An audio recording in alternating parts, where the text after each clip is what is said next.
Bonjour à tous, bonjour peuple de Dieu, j'espère que vous allez bien. Je suis la sœur Sarah.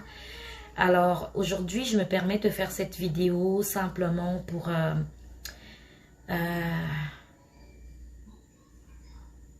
sais même pas quel mot utiliser, pour conscientiser, peut-être que c'est le mot approprié, le peuple de Dieu.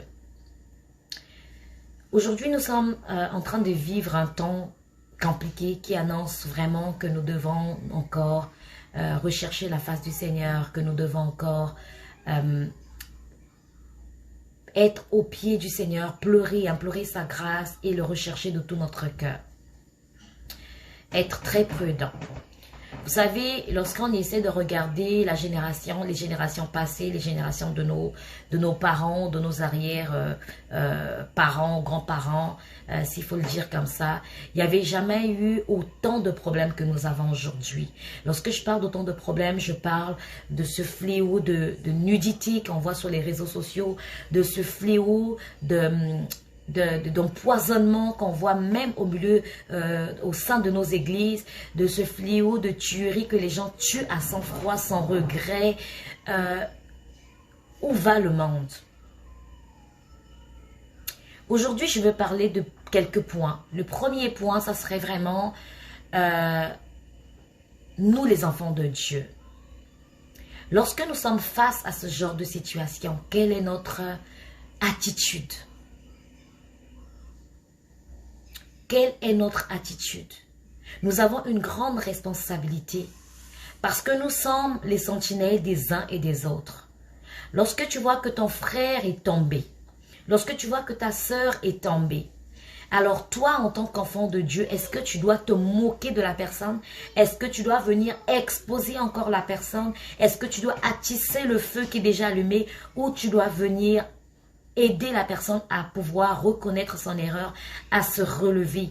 Ou tu dois pouvoir prendre ce fardeau et prier pour ces personnes-là.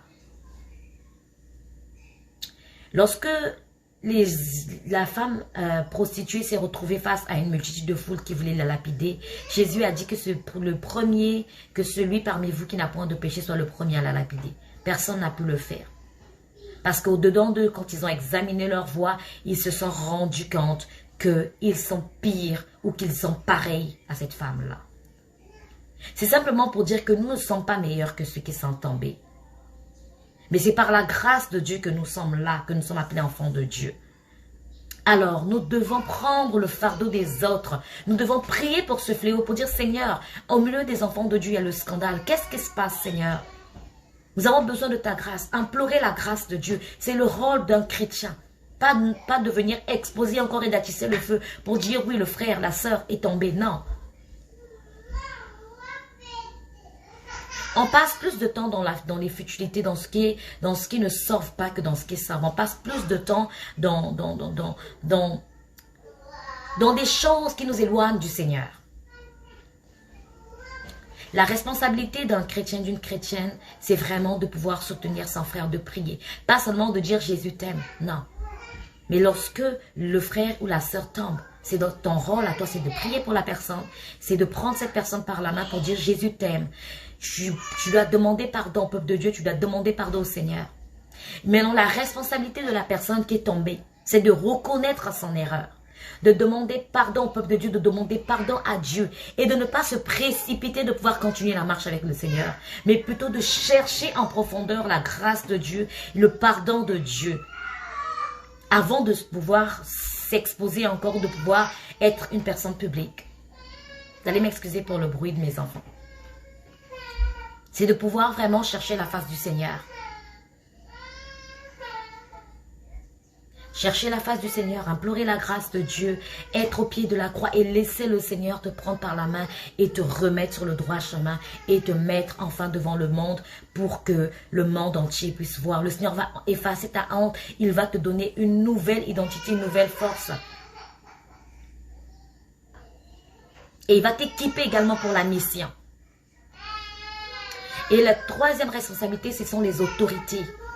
Vous voyez un fléau dans un pays, il y a les empoisonnements qui battent le record, il y a les scandales. Vous êtes là, vous restez tranquille face à ça. Il devrait y avoir une loi qui devrait, comment on appelle, condamner ou empêcher les personnes qui le font, afin qu'ils arrêtent à faire ce genre de choses. Si tu as un problème avec ton frère ou ta soeur, règle-le sans pourtant passer par les réseaux sociaux.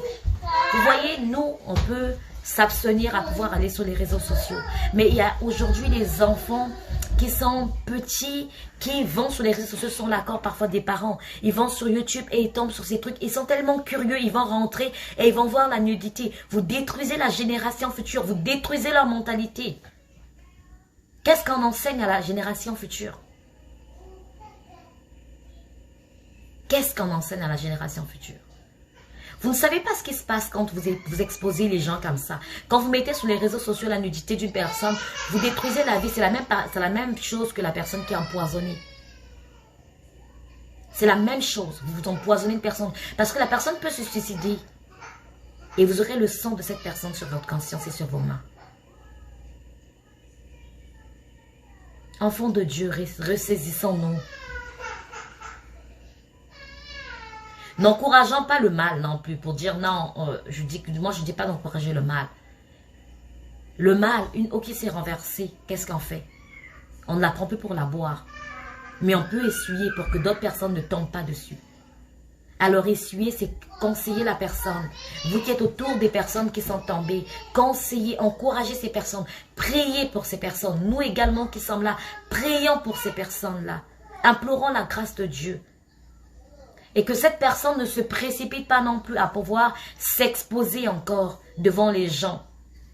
Quand je dis s'exposer, c'est si tu étais prédicateur, que tu te lèves pour prêcher. Non, rentre en profondeur avec le Seigneur. Cherche le pardon. Cherche l'intimité. Implore la grâce du Seigneur et laisse le Seigneur te relever. Enlever ta honte.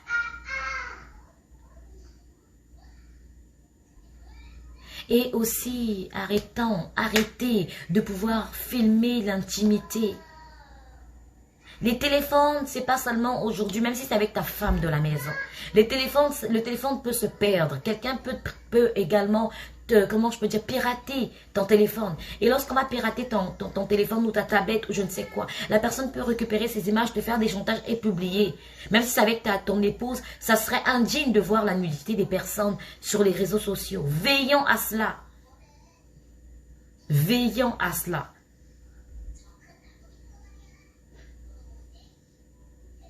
Aujourd'hui, moi, je veux juste conseiller les gens. On ne doit pas condamner également nos frères. Nous sommes passés par la jeunesse. Ça peut être également la jeunesse, l'immaturité où la personne ne connaissait pas le Seigneur. La personne a eu un passé qui n'est pas agréable. Mais le Seigneur, aujourd'hui, la personne connaît le Seigneur. La personne a donné sa vie au Seigneur. On ne va pas condamner la personne pour son passé. Et si c'est le présent également, nous, ce que nous devons faire, c'est vraiment de prier pour cette personne. Implorer la grâce de Dieu pour cette personne. Et les autorités, s'il vous plaît, essayez un peu de mettre de l'ordre par rapport à cette situation. YouTube aussi, s'il doit y avoir, je sais pas, des restrictions pour il y a des sites qui sont vraiment appropriés pour mettre ce genre de choses. Si c'est la personne qui veut publier sa nudité, il y a des sites appropriés pour ça. Mais ne mettons pas ça sur des endroits où même les enfants ont accès. Je pense qu'il y a une règle qui demande est-ce que les enfants peuvent voir. Quand vous mettez non, il faut bloquer automatiquement. La nudité, c'est pas agréable. Peuple de Dieu, nous sommes au temps de la fin. Tout ce que nous voyons, c'est vraiment les moments de la fin. Alors, soutenons ceux qui sont dans le Seigneur, ceux qui ont perdu, ceux qui se sont éloignés du Seigneur. Prions pour eux et aidons-les à revenir sur le droit chemin. C'est ça la responsabilité des enfants de Dieu également. Ce n'est pas seulement pour aller parler de Dieu aux païens, mais nos frères qui sont à l'intérieur. Nos sœurs qui sont à l'intérieur également avec nous. Il peut arriver à tout un chacun de tomber. Et quand on tombe, on a besoin d'être relevé. Pour être relevé, on a besoin des prières de ceux qui sont autour de nous. Une famille, c'est cela. Se soutenir dans les moments, les bons moments, tout comme les mauvais moments.